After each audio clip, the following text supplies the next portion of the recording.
बातचीत करेंगे। अनुराग सिंह मेरे साथ इस बीच जुड़ चुके हैं। अनुराग जी, बहुत बहुत शुक्रिया, थैंक यू वेरी मच। ये जो फेड के मिनट्स आए हैं, इसमें ऐसी कोई भी अनोखी बात तो हमको नहीं दिख रही है, क्योंकि उन्होंने जो बात पहले रखी थी मीटिंग के बाद, वही बात भी इस बार मिनट्स में निकल के आई है। सर, इसका मीनिंग क्या निकाले इस मिनट्स में? आपको कुछ और रीड हुआ है तो आप जरा हमारे साथ शेयर कीजिए सर। Dimpy, good morning. तो डिम्पी, आप ठीक कह रहे थे। देखिए, फेड ने ये पोजीशन लिया है कि वो डेटा ड्रिवन रहेंगे और फॉरवर्ड गाइडेंस नहीं देंगे। और जब ये उनका स्टैंस आ गया है तो फिर मिनट्स में हमें कोई बहुत फॉरवर्ड लुकिंग आइडियाज नहीं मिलेंगे। तकरीबन हर बातों की चर्चा रहेगी, लेकिन कोई एक क्लियर व्यू निकल के नहीं आएगा। सो रिपोर्ट एम्बिग्यूअस हो गई है। उस पर आप जिस तरफ बैठे हैं उस तरह का व्यू निकाल सकते हैं। देखिए, मुझे जो डिम्पी रिपोर्ट में दो खास बातें लगी वो ये है।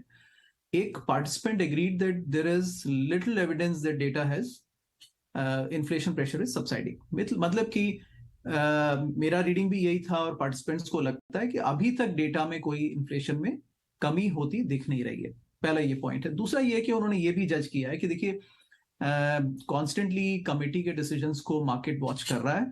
और अगर हमने थोड़ा भी ढिलाई दी और मार्केट को लगा कि फेड का रिजॉल्व उतना स्ट्रांग नहीं है, तो फिर इन्फ्लेशन को कंट्रोल करना बहुत मुश्किल हो जाएगा और डबल मेहनत लगेगी और एम्बेड हो जाएगा इन्फ्लेशन। तो आई थिंक ये दो पॉइंट, अगर एज लॉन्ग एज जो मुझे दिखे फोर्सफुली कमिटी मेंबर्स अगर ये रियलाइज करते हैं, तो फिर ये बड़ा फर्म है डिम्पी के वो इस रास्ते पर चलते रहेंगे। रफ्तार तेज धीमी हो सकती है, लेकिन अगर as long as Fed forward rate hike कर रहा है तो मार्केट्स के लिए ये खबर अच्छी नहीं है। बिल्कुल Anurag, good morning. Of course Fed बैठक के मिनट्स का इंतजार था और महंगाई काबू में आने तक दरों में बढ़ोतरी के जो संकेत आते हुए दिखे हैं उसका एक इम्पैक्ट भी हमने ग्लोबल मार्केट्स पर देखा है।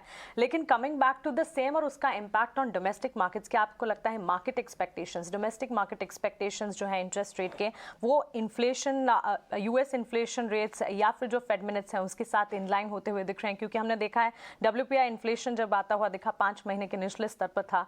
तो अगर इंटरनेशनल मार्केट्स के साथ कंपेयर करें डोमेस्टिक मार्केट की सिचुएशन तो अब भी ठीक ही है। जी मानसी, बिल्कुल। डोमेस्टिक मार्केट की इंडियन मार्केट में कहूंगा इस समय बहुत ही बेहतरीन सिचुएशन में है। इकोनॉमी की बात मैं अगर करूं, क्योंकि देखिए इन्फ्लेशन हमारा तकरीबन कंट्रोल में है और आरबीआई के जो टारगेट हैं उसके नजदीक करीब 6% या उसके अराउंड आ जाता है। तो I think I would say given the scenario जो ग्लोब में चल रहा है और यूके इन्फ्लेशन आपने देखा 10% टच किया है, आई थिंक हिंदुस्तान बहुत अच्छा कर रहा है। मार्केट से थोड़ा अलग एक डिस्कशन है, लेकिन इकोनॉमी बेहतरीन है। और अगर 7% की ग्रोथ भी है, मैं कहूंगा अगर 6.5 भी मीट कर लेते हैं तो I think it's not a bad news for Indian markets. All right, Anurag, thank you so much for these inputs this early morning. बहुत बहुत शुक्रिया आपका समय देने के लिए, बहुत बहुत शुक्रिया। चलिए, तो यूएस मार्केट से जिस तरह के इंडिकेशन आया है वो हम डिस्कस कर रहे हैं। बॉन्ड यील्ड को जरूर एक बार वॉच आउट करना होगा, क्योंकि वो थोड़ी सी फर्म अप हुई है और जाहिर तौर पर ऐसे 10 ईयर हो, 30 ईयर्स बॉन्ड यील्ड लो, वो थोड़ी सी फर्म अप